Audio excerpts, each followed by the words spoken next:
Have you ever done any volunteering work को हिंदी में कैसे कहें? Have you ever done any volunteering work को हिंदी में हम क्या आपने कभी कोई स्वयंसेवी काम किया है कहते हैं। ये सवाल किसी से उसके स्वयंसेवी कार्य और योगदान के बारे में पूछने के लिए पूछा जाता है। जैसे अगर आप कहना चाहें, क्या आपने कभी कोई स्वयंसेवी काम किया है? मुझे लगता है ये समुदाय के प्रति वापसी करने का एक महान तरीका है। तो आप कहेंगे, have you ever done any volunteering work? I think it's a great way to give back to the community. या अगर आप कहना चाहें कि मैं कुछ स्वयंसेवी काम करने का विचार कर रहा हूं, क्या आपने कभी कोई किया है? तो आप कहेंगे, I am considering doing some volunteering work. Have you ever done any?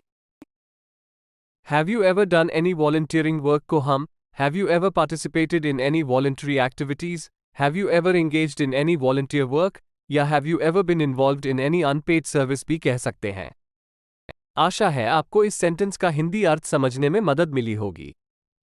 जल्द ही मिलेंगे।